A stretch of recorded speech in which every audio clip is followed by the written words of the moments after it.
James Kirchick joins me now from the New Republic. James, thanks very much. John, thanks for having me. I have been after Ron Paul, and he's mad at me now because I think he's a 9/11 truther. Yeah. And we've heard some stories about his attitudes towards blacks and Jews and gays. Yeah. Well, you know what it is, John? You might remember a couple of weeks ago, Ron Paul refused to return a $500 donation from a very prominent white supremacist who runs a website that I'm not gonna name because I don't want to kick up his traffic. But he refused to return the money, and a lot of people were saying, "Oh, well, it's a principled decision, and you can't expect him to, screen every single contributor to his campaign." And no, you can't expect any candidate to screen every single contributor. But you know what? When one is pointed out who's a prominent white supremacist, he can return the money. And so I got really curious. I'm thinking, why are all these white supremacists, conspiracy theorists, neo-Nazis, why are they all supporting Ron Paul? And so I knew that these newsletters existed, and I knew that they had not been reported on or found by anyone. You found them at the University of Kansas and the Wisconsin Historical Society. And I read them, and it all now makes sense.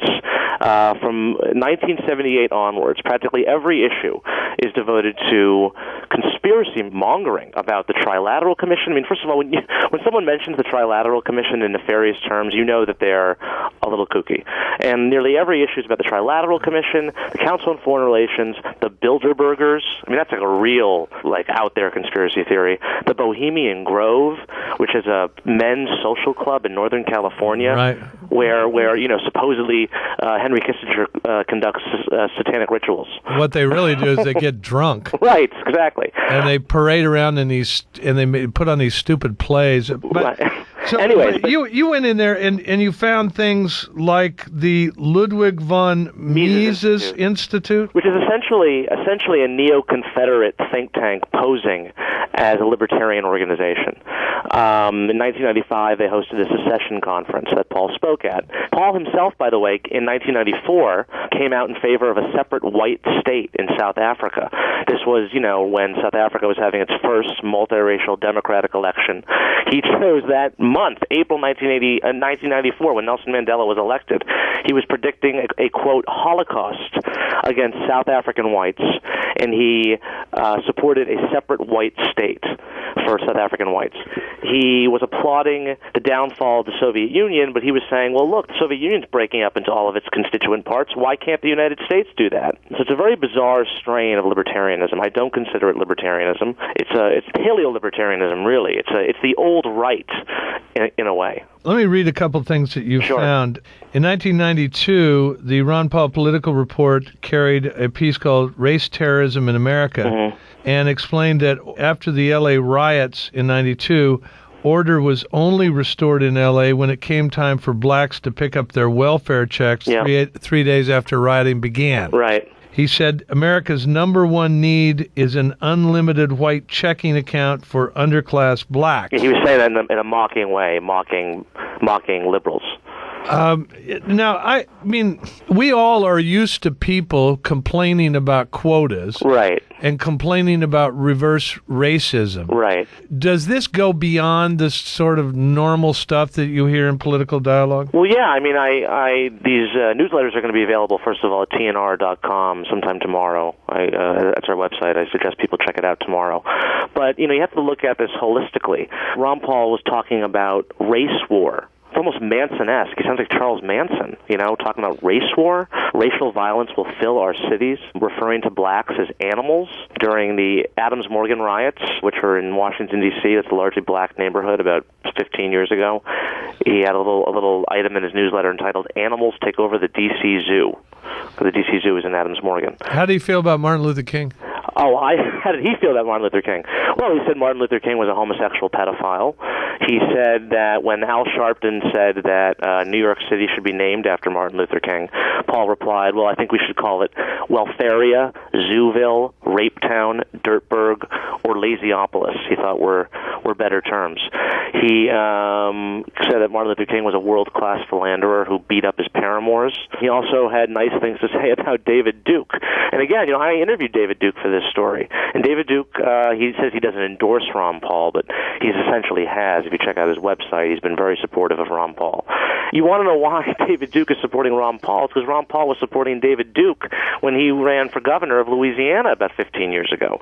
In fact, he referred to him as the Duke in his newsletter. Now, that suggests something more than just a little passing familiarity if you're referring to someone by a nickname like that. He was saying things like, bring back the closet. He said homosexuals, not to mention the rest of society, were far better off when social pressure forced them to hide their activities.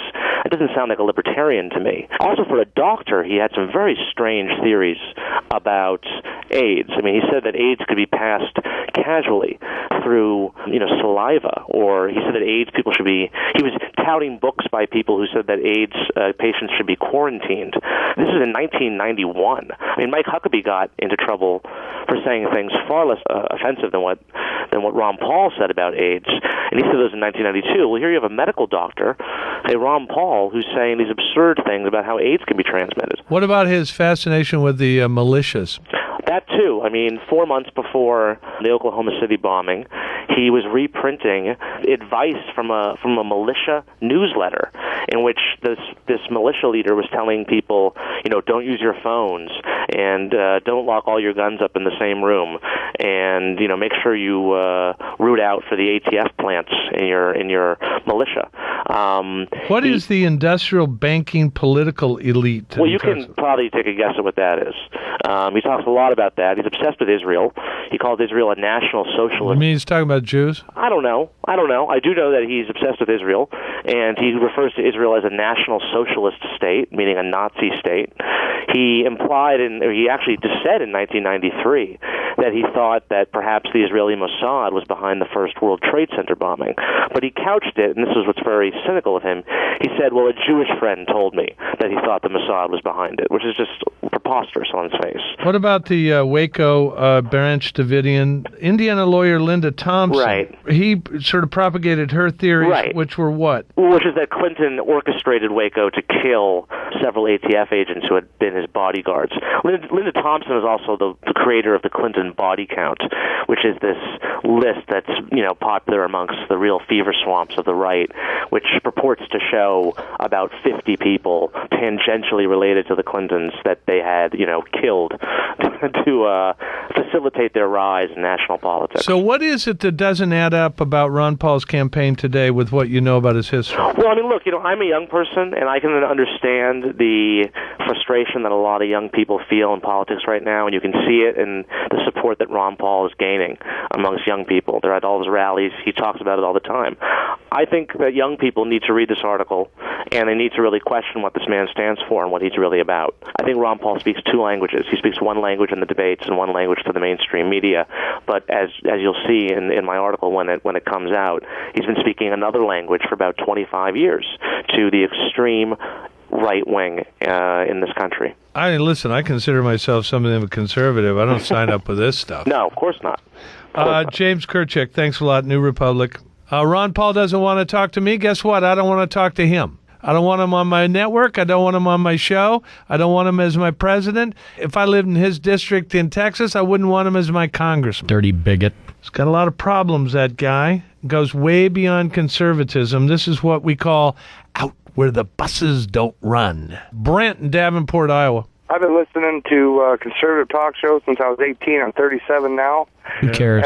Ron Paul is actually Ronald Reagan's good friend. So all you listeners out there hearing this twist that Gibson's polling right now and Fox News is polling, it's a bunch of crap. Really? If Ronald Reagan was a racist, why would he be best friends with Ron Paul? Probably didn't read his stupid newsletters. That's why, Brent. Hey, Brent, are you in denial about what he wrote? You keep him out of the debates and you pull. Do you want to call New York Rapeville? Do you want to call it Welfare-topia? Do you want to call Martin Luther King Day Hate Whitey Day? I don't know.